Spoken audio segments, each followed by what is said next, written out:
माता पार्वती के भोलेनाथ से 2 प्रश्न। पहला प्रश्न ये है कि स्त्री की कौन सी ऐसी वस्तु है जिसको बिना बताए छूने से घर में धन धान्य की वर्षा होती है और व्यक्ति सफलता को प्राप्त करता है। और दूसरा प्रश्न ये है माता पार्वती का भगवान भोलेनाथ से कि किस दिन सुहागन स्त्रियों को चूड़ियाँ नहीं पहननी चाहिए। इन दोनों प्रश्नों के जवाब माता पार्वती भगवान भोलेनाथ से मांगती हैं। इससे पहले आप वीडियो को देखना शुरू करें, चैनल पर नए हैं तो इसको सब्सक्राइब करके इस वीडियो को लाइक और शेयर कर दीजिए। एक बार की बात है, माता पार्वती मृत्यु लोक का भ्रमण करके वापस कैलाश आई हुई थी। उन्होंने भोलेनाथ से कहा, भोलेनाथ मेरे मन में बहुत बड़ी दुविधा है। भोलेनाथ ने कहा, ऐसी कौन सी दुविधा है पार्वती, मुझे बताओ। तब माता पार्वती ने कहा कि भोलेनाथ आप मेरे 2 प्रश्नों के जवाब दे दीजिए। तो भोलेनाथ ने कहा, तुम्हारे वो कौन से 2 प्रश्न हैं जिनके तुम्हें उत्तर चाहिए। तब माता पार्वती ने कहा, पहला प्रश्न मेरा ये है कि सुहागिन स्त्रियों को किस दिन चूड़ियाँ नहीं पहननी चाहिए, और मेरा दूसरा प्रश्न ये है कि स्त्री की वह कौन सी चीज़ है, कौन सी वस्तु है जिसको बिना बताए छूने से घर में धन धान्य की बारिश होती है, व्यक्ति सफलता को प्राप्त होता है। तब भोलेनाथ मुस्कुराए और उन्होंने कहा, हे पार्वती मैं तुम्हारे दोनों प्रश्नों के उत्तर दे करके तुम्हें पूरी तरह से संतुष्ट कर दूंगा, लेकिन तुम्हें मेरी बात को बहुत ही ध्यानपूर्वक सुनना होगा। माता पार्वती ने कहा, ठीक है भोलेनाथ, मैं आपकी बात को बहुत ही ध्यानपूर्वक सुनूंगी।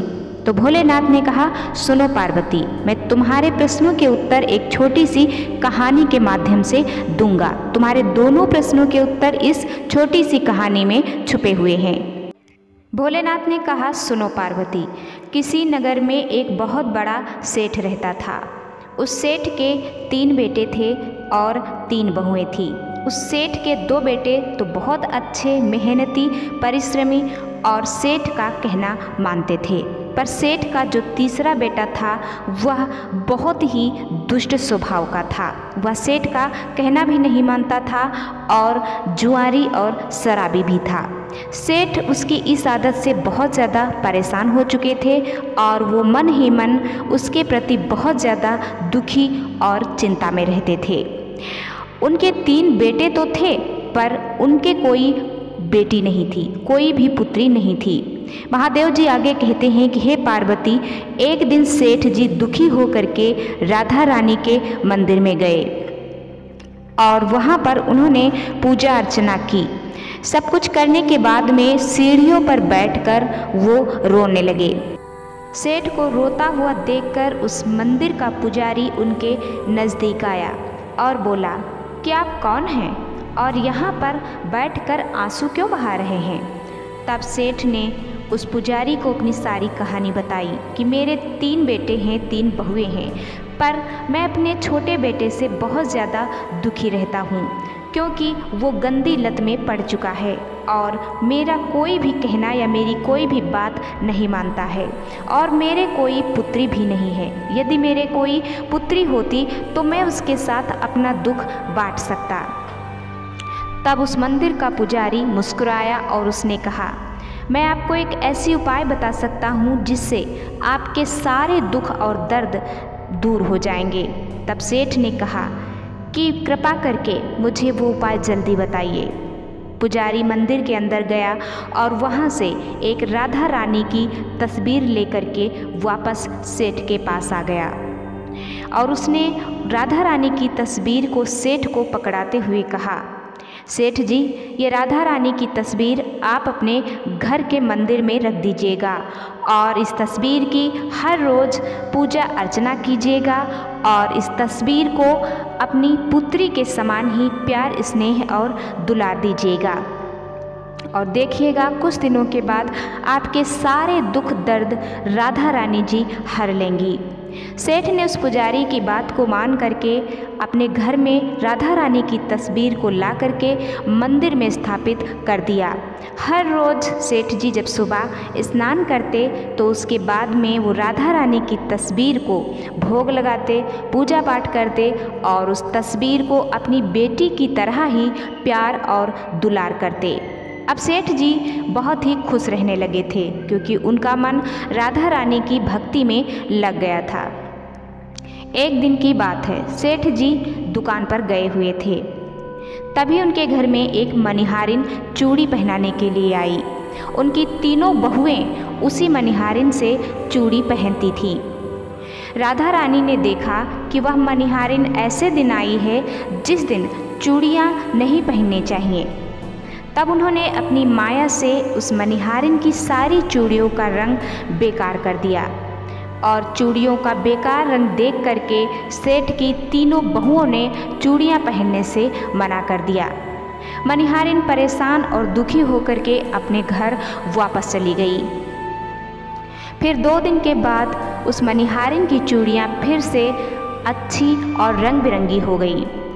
ये सब देख करके वह मनिहारिन आश्चर्यचकित रह गई और खुशी से झूम उठी और उसने सोचा कि मैं चल करके सेठ की बहुओं को चूड़ियाँ पहना देती हूँ। और वापस वह सेठ की बहुओं को चूड़ियाँ पहनाने के लिए उनके घर में आ गई। उस दिन सेठ की तीनों बहुओं ने चूड़ियाँ पहन ली। तब राधा रानी ने अपनी माया से प्रकट होकर के उस मनिहारिन से रंग बिरंगी चूड़ियाँ पहनी और अंतर्ध्यान हो गई। ये सारी बात किसी को पता नहीं चली। मनिहारिन हर बार की तरह पैसे लेने सेठ की दुकान पर जा पहुंची। सेठ जी देखते ही उसको पहचान गए कि मनिहारिन है और चूड़ियों के पैसे लेने आई है। सेठ जी ने पैसे निकालकर उस मनिहारिन को दे दिए।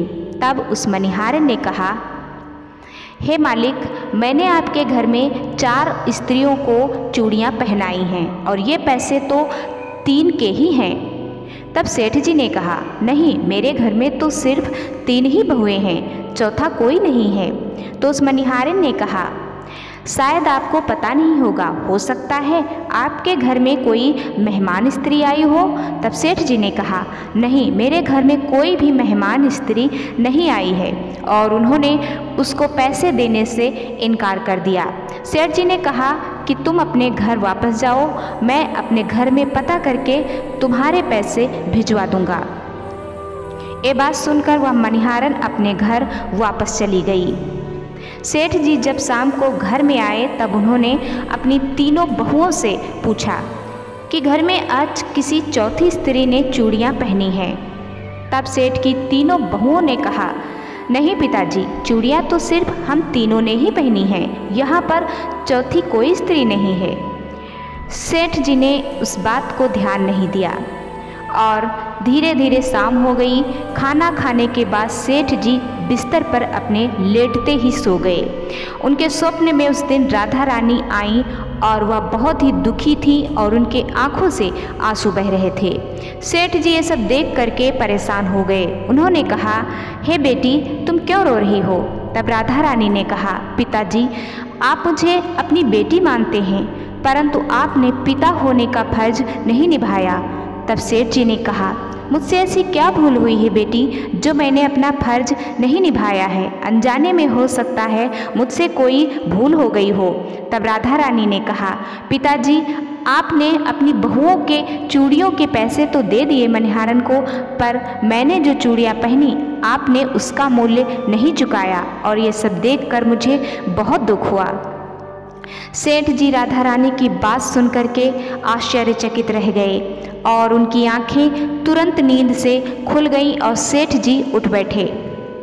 सुबह तड़के ही वह उठ करके पैसों की थैली ले करके उस मनिहारिन के घर की तरफ चल दिए। सुबह सुबह उन्होंने मनिहारिन के घर का दरवाज़ा खटखटाया। तब मनिहारिन ने दरवाज़ा खोला और सेठ जी को सामने देखकर वह भौचक्की रह गई। उसने कहा, मालिक, मुझसे कोई गलती हो गई जो आप यहाँ सुबह सुबह आ गए? तब सेठ जी ने कहा, नहीं मनिहारिन, तुमसे कोई गलती नहीं हुई है। तुम तो इस दुनिया की, इस पृथ्वी की बहुत ही धन्य और भाग्यशाली स्त्री हो, क्योंकि तुमने खुद स्वयं अपने हाथों से राधा रानी को चूड़ियाँ पहनाई हैं और उनके दर्शन भी किए हैं। वह चौथी स्त्री राधा रानी ही थी। ये बात सुनकर वह मणिहारन बहुत ही खुश हुई और उसने पैसे लेने से इनकार कर दिए। मणिहारन ने कहा, हे सेठ जी, मैं ये पैसे नहीं ले सकती, आप इनको वापस ले जाइए। सेठ जी वापस अपने घर को चले गए। इस घटना के बाद उन्होंने अपना गृहस्थ जीवन त्याग दिया और तीर्थ में जाकर एक आश्रम में रहने लगे। एक दिन राधा रानी उनके छोटे बेटे के स्वप्न में आईं और उन्होंने कहा कि तुम अपनी सारी बुरी आदतें छोड़ दो, नहीं तो तुम्हारा पतन हो जाएगा। तब उनके छोटे लड़के के दिमाग में ये बात पड़ गई और वह सुधर गया और वह सुबह उठ करके रोज अपनी माता के चरणों का स्पर्श करता और अपने सारे नित्य कर्म अच्छे से करने लगा। ये सब कुछ राधा रानी जी की ही माया थी। भोलेनाथ ने कहा, अब मैं तुम्हारे दोनों प्रश्नों के उत्तर देता हूँ, सुनो पार्वती। तुम्हारा पहला प्रश्न ये था कि सुहागिन स्त्रियों को किस दिन चूड़ियाँ नहीं पहननी चाहिए, तो वो दिन है मंगलवार और शनिवार। मंगलवार और शनिवार के दिन सुहागिन स्त्रियों को चूड़ियाँ नहीं पहननी चाहिए, जिससे उनके सुहाग की आयु कम होती है। और तुम्हारा दूसरा प्रश्न ये था कि स्त्री की कौन सी वस्तु बिना बताए छूने से घर में धन धान्य की बारिश और सफलता आती है, तो वह वस्तु है अपनी माता के चरण बिना बताए सुबह सुबह छूने से घर में धन धान्य की बारिश होती है और व्यक्ति सफलता को प्राप्त करता है। भोलेनाथ ने कहा, पार्वती, क्या तुम्हें तुम्हारे दोनों प्रश्नों के उत्तर मिल गए हैं? तब पार्वती ने कहा, हाँ भोलेनाथ, मुझे दोनों ही प्रश्नों के उत्तर मिल गए हैं और मैं संतुष्ट हो चुकी हूँ। प्रत्येक स्त्री को ये बात ध्यान रखनी चाहिए, शनिवार और मंगलवार को ना तो चूड़ियाँ पहननी चाहिए और ना ही खरीदनी चाहिए। ज़्यादातर चूड़ियाँ रविवार और शुक्रवार को खरीदनी और पहननी चाहिए। अगर आज का वीडियो आपको पसंद आया है तो हमारे चैनल को सब्सक्राइब करके इस वीडियो को लाइक और शेयर ज़रूर कर दीजिएगा।